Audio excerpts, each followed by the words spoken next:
मैं डॉक्टर रविकांत आपसे एक चीज पूछ लूं। ये कल का जो बजट आया उसमें बार बार कहा गया, उसमें निर्मला सीतारमण जी ने दो तीन ही चीजें बात कही। उन्होंने अगर स्टेट का नाम लिया तो एक ही स्टेट का लिया, वो स्टेट थी कर्नाटका, और किसी स्टेट का नाम नहीं लिया।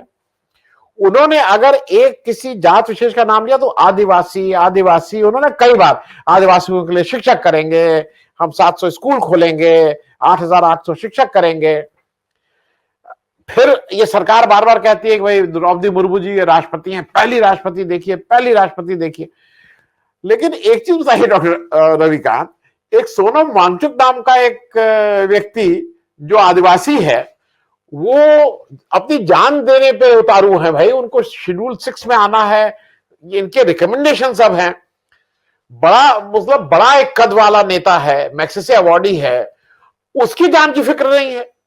और यहां आदिवासी आदिवासी करते हैं। जरा मैं इस पे समझू, चाहे वो आदिवासी हो, चाहे दलित हो, चाहे महिला हो, ये जो एक इनकी दुमुही राजनीति है, थोड़ा ये इस बार लोग इस पे जवाब पूछेंगे क्या? इस इलेक्शन में इनको डर है क्या कि लोग इस बार पूछेंगे कि भाई ये क्यों हो रहा है? शुक्रिया आनंद जी। मैंने उनका बजट भाषण सुना नहीं है।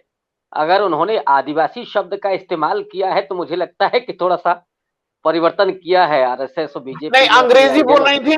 नहीं, अंग्रेजी बोल रही थी तो वनवासी नहीं था, वो तो अंग्रेजी में था, तो वो ट्राइब ही कर रही थी, तो इसलिए हाँ, उससे निश्चित रहिए, वो लोग वनवासी ही बोलेंगे, वो आदिवासी नहीं बोलेंगे। गुजरात में बोलना पड़ा मोदी जी को 2 बार। राहुल गांधी ने जब मुद्दा उठाया था ये मध्य प्रदेश में, उसके बाद उनको बोलना पड़ा।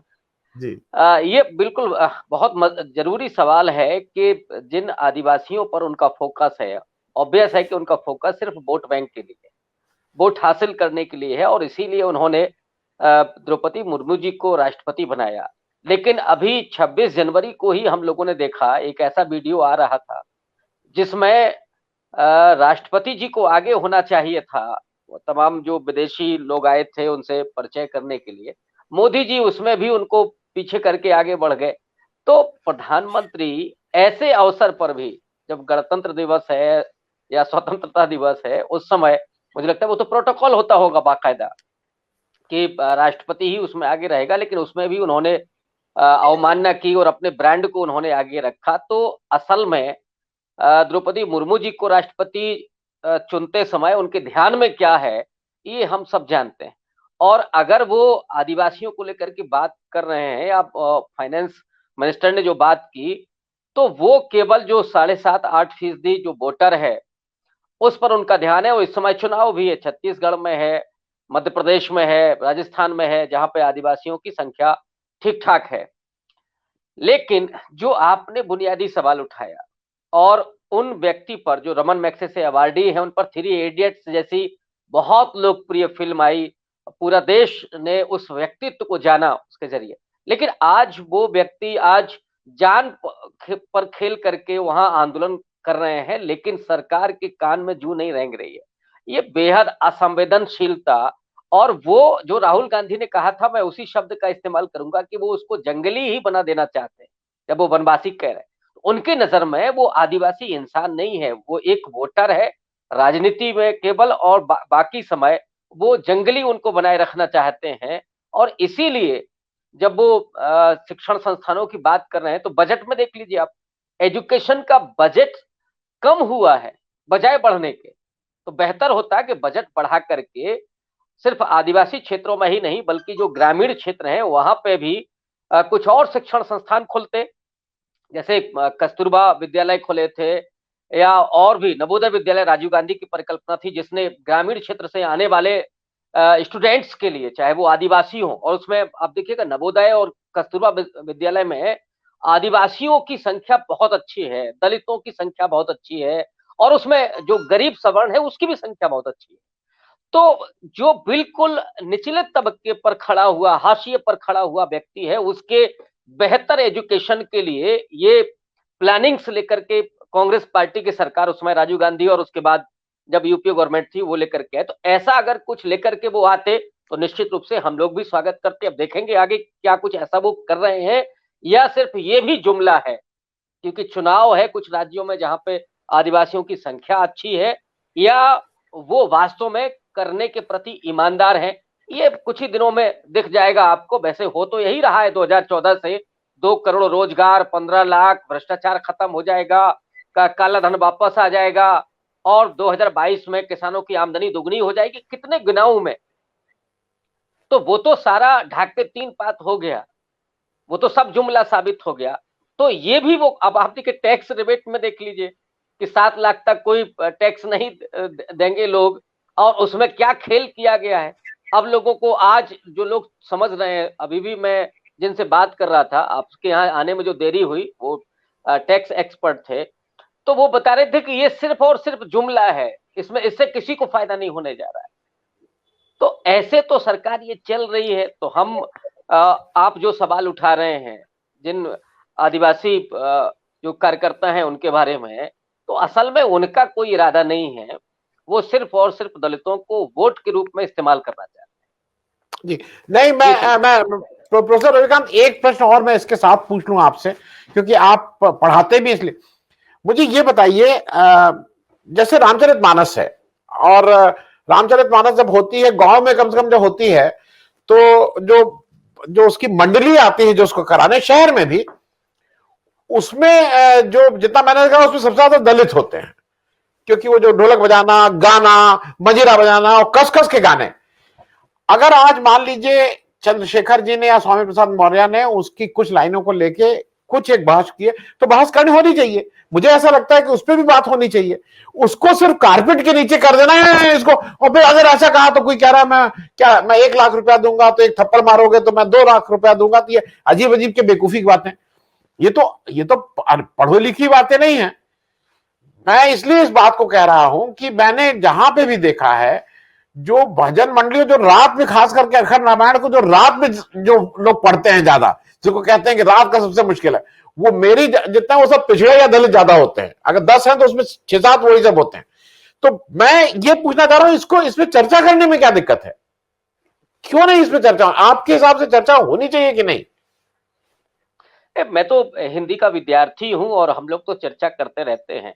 ये पॉलिटिकल एजेंडे के रूप में ये पहली बार शायद आया है। उसके पहले 67 में भी एक बार इस पर बातचीत हुई है विधानसभा में, रामचरितमानस को भी फाड़ा गया था। लेकिन इधर के दशकों में आप देखें तो पहली बार रामचरितमानस को लेकर के बहस हो रही है, वो भी राजनीतिक प्लेटफॉर्म पर। और मुझे लगता है कि बहस से भागने की जरूरत नहीं है। जो चंद्रशेखर ने सवाल उठाया, स्वामी प्रसाद मौर्य ने सवाल उठाया, बहुत वाजिब सवाल है। उन्होंने न तो रामकथा को लेकर के कोई टिप्पणी की, न तो रामचरितमानस पर, समूचे रामचरितमानस पर कोई हाँ, कुछ लोगों ने कहा कि उसको बैन कर देना चाहिए। ये शुरू में शायद स्वामी प्रसाद मौर्य ने कहा था, लेकिन बाद में भी उन्होंने इस बात को एक्सेप्ट किया कि नहीं, हम उन शब्दों में जो अपमान किया जा रहा है, हम उसके खिलाफ हैं। फिर वो उन्होंने कहा कि उसको संशोधन किया जाना चाहिए। गीता प्रेस गोरखपुर ने किया भी, एक शब्द को लेकर के संशोधन किया। तो बहस होना बहुत जरूरी है, और 16वीं शताब्दी की वो रचना है। अव्वल तो वो धार्मिक ग्रंथ नहीं है, मैं नहीं मानता इस बात को, क्योंकि आप अगर धार्मिक ग्रंथ उसको मानते हैं तब तो ऑब्वियस है कि फिर आप उसको लेकर के कोई बहस नहीं कर सकते, जो होता है। लेकिन 300 रामायण देश में है, किस किस को आप धार्मिक ग्रंथ मानेंगे? वाल्मीकि रामायण को मानेंगे, भवभूति की रामायण को मानेंगे, निराला की राम की शक्ति पूजा को मानेंगे, कंबन की रामायण को मानेंगे। तो इतनी सारी रामायण हैं, और उसमें भी प्रसंग भी बड़े अलग अलग हैं, बहुत दीगर। जैसे मान लीजिए कि रामचरितमानस में शंबुक वध नहीं है। कई बार ऐसा होता है कि लोग भूल जाते हैं और तुलसी का नाम घसीटते हैं उसमें कि तुलसी ने शंबुक वध दिखाया, उसमें नहीं है। वाल्मीकि रामायण में शंबुक वध आता है, और जब राम को जानकारी दी जाती है कि साहब एक शंबुक नाम का शूद्र है, वो तप कर रहा है और उससे एक ब्राह्मण का बेटा मर गया है, तो राम जाकर के बिना कुछ सोचे समझे उसका सिर धड़ से अलग कर देते हैं। ये वाल्मीकि रामायण में प्रसंग है। भवभूति की रामायण में यही प्रसंग आता है, लेकिन राम जब उसका सिर काटने के लिए जाते हैं तो कुछ देर के लिए रुकते हैं, ऐसे लगता है जैसे उनकी तलवार कांप रही है, और उसके बाद वो काम वही करते हैं। तुलसी तक आते आते वो प्रसंग गायब हो जाता है। ये राम कथा का विस्तार है। राम लोक में है। राम को आप पॉलिटिकली उनको टूल की तरह इस्तेमाल करेंगे, इसलिए रामचरितमानस पर यह सवाल पॉलिटिकल उठ रहा है। वरना उन पढ़ना लिखना, उस पर बहस करना और लगातार आलोचना होती रही रामचरितमानस में तुलसीदास के इस वर्णवादी सोच की, कि वो जब वो जे वर्णाधम तेली कुम्हारा स्वपच किरात कोल कलवारा, जब वो ये कहते हैं कि भाई तमाम जातियों को आप नीच और अधम बता रहे हैं, फिर ये भी कह रहे हैं कि पूजिए विप्र सकल गुणहीना, शूद्र न ज्ञान गुण ज्ञान प्रवीणा, ज्ञान और विवेकशील होते हुए भी शूद्र पूजनीय नहीं है। ब्राह्मण इसलिए ब्राह्मण तब भी पूज है जो निपट मूर्ख हो, तब भी वो पूजनीय है। तो ऑब्वियस है कि सवाल तो उठेंगे ही, और मुझे लगता है कि तुलसी भी होते तो भी वो सवालों का स्वागत करते, कुछ उसमें संशोधन करते। तुलसी की अपनी सीमा है, तुलसी की ये प्रगतिशीलता नहीं है। बेशक वो उसमें उनका एक तरह का जो अप्रगतिशीलता है या उनका जो आडंबर वाला जो थोड़ा सा उनके विचार है वो दिखते हैं, तो उस पर बात करने में कोई हर्ज नहीं है। लेकिन मैं ये भी समझता हूं कि जो लोग ये कहते हैं कि उस पर बैन कर दिया जाए या वो संशोधन कर दिया जाए, इससे भी कोई समाधान नहीं निकलता। वो एक साहित्यिक रचना है और एक साहित्यिक रचना को उसी तरह से पढ़ा जाना चाहिए, उसी तरह से उसकी आलोचना की जानी चाहिए। वो धार्मिक ग्रंथ नहीं है। अगर उसको धार्मिक ग्रंथ लोग बनाते हैं, क्यों बनाते हैं? क्योंकि उसमें लिखा है पूजिए विप्र सकल गुणहीना। तो जिन लोगों को धार्मिक ग्रंथ कहने में फायदा होता है, वो लग गए हैं कि 21 लाख देंगे, स्वामी प्रसाद मौर्य के गर्दन उड़ा दो, कोई कह रहा है कि उनकी जबान काट लो। ये क्या है? वैदिकी हिंसा हिंसा न भवेति। ये वो लोग हैं कि नहीं साहब, हमारी हिंसा हिंसा नहीं है। और कौन कौन से स्मृतियों में क्या क्या लिखा है अगर यही बता दिया जाए, सिर्फ मनुस्मृति नहीं, एक स्मृति में लिखा है कि शूद्रों को दलितों को आप बराबर पीटिए, पीटते रहिए, स्त्रियों के साथ क्या क्या करिए। तो क्या उन पर बहस नहीं होगी? बहस, लेकिन एकेडमिक बहस हो तो ज्यादा अच्छा है। उसको राजनीति में घसीटना मुझे लगता है कि उतना उपयुक्त नहीं है, क्योंकि उससे आप किसी निष्कर्ष पर नहीं पहुंचते। और जो जी लोग वास्तव में बौद्धिक हैं, वो चाहे ब्राह्मण ही क्यों ना हो। मैंने एक शुक्ला जी है कोई, मैंने फेसबुक पर उनका कमेंट देखा था, बहुत सीनियर पत्रकार हैं कोई, उन्होंने बाकायदा लिखा अपने फेसबुक पोस्ट पर कि जो हमारे सवर्ण लोग हैं उनको माफी मांगनी चाहिए। उन्होंने खुद भी माफी मांगी क्योंकि हमारे पुरखों ने बड़ा जुल्म किया है। गांधी जी जिस बात को कह रहे थे, तो उसको स्वीकारने में हमें कोई हर्ज नहीं है, क्योंकि ये कटुता तभी खत्म होगी जब हम उसके लिए माफी मांगेंगे। तो उन्होंने वो काम किया। अगर इस बात को स्वीकार कर लिया तो क्या हर्ज है? हुआ। और जो दलित है, जो शूद्र है, वो भी शायद इससे उबर पाएगा। और फिर उसको भी नहीं लगना चाहिए कि भाई अगर ये हो रहा है तो फिर इसको भी नहीं घसीटा जाना चाहिए। लेकिन ये केवल राजनीतिक मुद्दा है, और रामचरितमानस को धार्मिक मान लेना वो एक गलत ट्रेंड है, मुझे लगता है।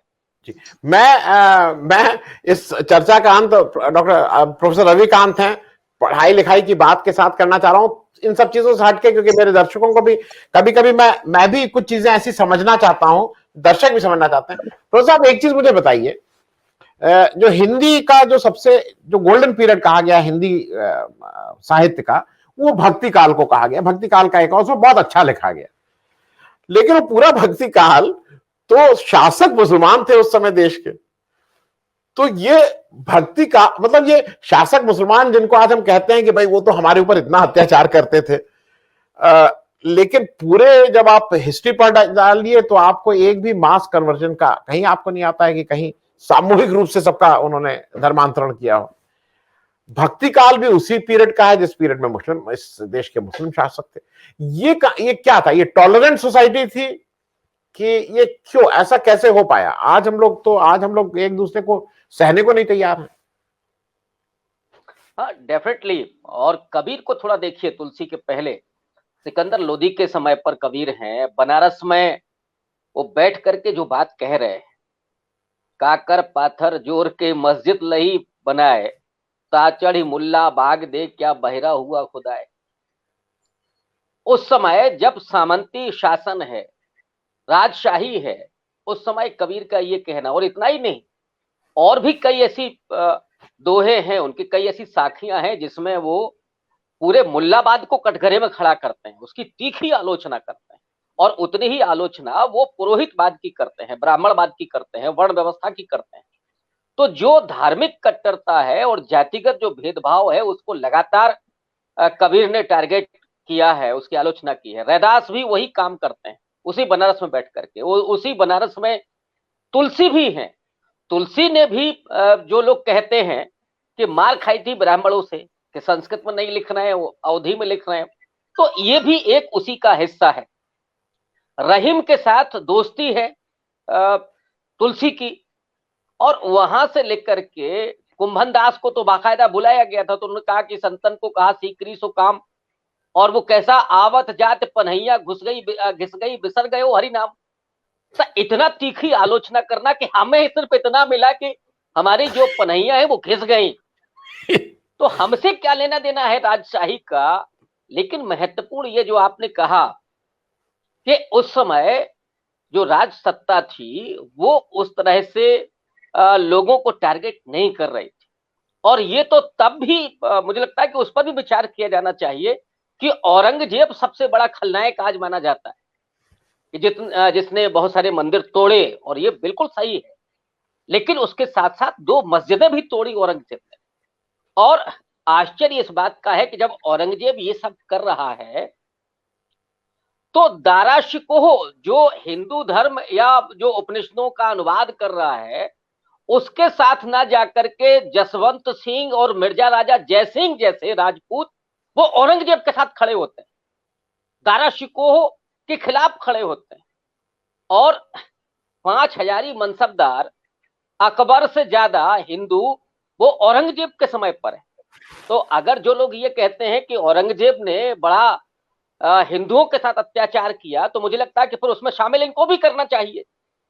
जो राजपूत राजे जो और तमाम हिंदू लोग जो औरंगजेब के साथ खड़े हुए थे, तो वो भी उसी गुनाह में शामिल होंगे फिर तो।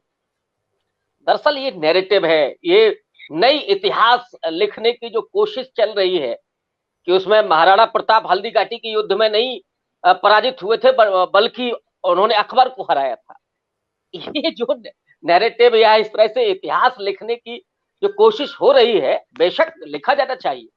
मैं तो कहता हूं कि अगर फैक्ट्स हैं तो जैसे इतिहास लेखन के तमाम दृष्टियां आई हैं, वैसे ही हिंदुत्व की भी एक दृष्टि हो सकती है, लेकिन आप फैक्ट्स को ले आइए, उस बात को आप सत्यापित तो कीजिए, प्रामाणिक तो स्थापित कीजिए, तर्कों के साथ उसको स्थापित कीजिए, तो उसको स्वीकार किया जाएगा। लेकिन जो चीजें नहीं है उस झूठ को आप जब पोषित करते हैं तो वो आज के समाज को प्रभावित करता है। भक्ति आंदोलन में, भक्ति काल में जब ये तमाम संत और तुलसी जैसा, अब तुलसी पर एक और आरोप आप लगा सकते हैं कि तुलसी जिस मुगल काल में है, आज उसी मुगल शब्द को लोग नहीं सुनना चाहते हैं। मुगल गार्डन की जगह वो अमृत उद्यान हो गया है, और वो तो मुगल गार्डन वो तो अंग्रेजों के जमाने में बना। उसको बदलने वाले लोग तुलसी को कैसे पूज सकते हैं? तुलसी तो वहीं बैठ करके कर रहे थे, और मुगलों के खिलाफ एक शब्द नहीं लिखा तुलसी ने। उन्होंने तेली कुम्हार कोल किरात को अधम बता दिया, लेकिन मुगलों के बारे में एक शब्द नहीं निकला। तो क्या मैं मानूं कि तुलसी अकबर के साथ मिले हुए थे?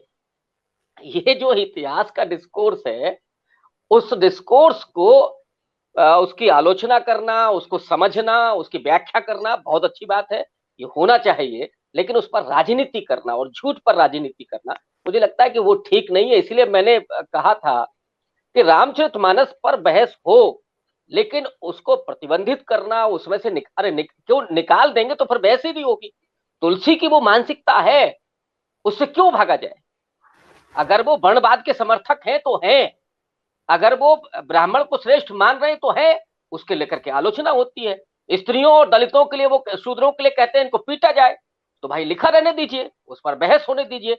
लेकिन जब राजनीति उस पर होगी और एक व्यक्ति उसे धार्मिक ग्रंथ बनाएगा या एक हिस्सा धार्मिक ग्रंथ बनाएगा, तो फिर दिक्कतें होगी। जी जी, हाँ ब्रजेश जी कुछ कह रहे थे। ब्रजेश जी, हाँ हाँ मैं आ रहा हूँ अरुण जी। एक तो मैं कहना चाह रहा हूं कि तुलसीदास जी जिस समय लिख रहे थे उस समय मुसलमान इंडिया में जरूर था, लेकिन जिस काल के दौर में लिख रहे थे, हमें नहीं लगता कि उस समय के इंडिया में लोग मुसलमान या इस्लाम को जानते भी नहीं होंगे। नहीं, अकबर का दौर था भाई, अकबर का दौर था। लेकिन जो राम का दौर था, जिस काल के लिए लिख रहे थे, उस काल में मुसलमान कहां फिट कर देते हो? नहीं, राम का दौर था कि नहीं था, अभी इसी पर सवाल है। नहीं, जो भी एक कल्पना है। राम एक मिथक है, एक ब्रजेश जी, यंत्र है। राम मिथक है, लेकिन राम तुलसी से 1000-2000 साल अच्छा, पहले के एक मिथक है। उस मिथक के अशोक जी दौर जाना, में अशोक जी आप निकल सकते हैं, अशोक जी आप निकल सकते हैं। जी जी जी, उस धन्यवाद मिथक के अशोक जी, दौर में बहुत जो बहुत भी समाज था, उस समाज नहीं, के और बारे सिर्फ में बात कर रहे रामचरितमानस थे। नहीं, उन्होंने तो कहीं भी नहीं, कवितावली, दोहल, बहुत सारी रचनाएं उनकी हैं, कहीं भी नहीं लिखा मुगलों के खिलाफ। मैं इस बात को भी कह रहा हूँ, सिर्फ रामचरितमानस की बात नहीं कर रहा हूँ। चलिए हम मान लें कि वो राम कथा पर है, उसमें कोई प्रसंग नहीं बनता है। पूरे भक्ति आंदोलन को आप देख लीजिए, बल्लभाचार्य का केवल एक सेंटेंस मिलता है कि देश मिलेच्छाक्रांत है। अब उस मिलेच्छाक्रांत का क्या मतलब है? इसके अलावा पूरे भक्ति काल में कोई भी एक रचना, कोई भी 2-4 सेंटेंस मुसलमानों के खिलाफ नहीं मिलते हैं। और एक ही वाक्य को लेकर के पूरे रामचंद्र शुक्ल ने हिंदी साहित्य के इतिहास में उन्होंने बता दिया कि मुसलमानों के आक्रमण की वजह से, शासन सत्ता की वजह से हिंदू बहुत पददलित हो गया था, जबकि प्रमाण नहीं है। मैं इस बात के लिए कह रहा हूं, कहीं कोई काउंटर नहीं करता है मुगलों को। तो जब तुलसी मुगलों को टारगेट नहीं कर रहे हैं, तो मैंने कहा ना कि फिर व्याख्या इस तरफ से भी हो सकती है। तो क्या मिले हुए थे तुलसी, या तुलसी तो रहीम के दोस्त हैं ही, इसमें तो कोई शक है ही नहीं। तो वो एक इतिहास है, और उस इतिहास की व्याख्या हो सकती है, लेकिन उसको लेकर के जो अभी शायद ब्रजेश जी ने ही कहा था कि उसको लेकर के इस समय आप किसी की गर्दन उतारने लगे या किसी रचना को प्रतिबंधित करने लगे, वो ठीक नहीं है। रचना है, वो रहने दीजिए, उस पर बहस कर सकते हैं हम लोग।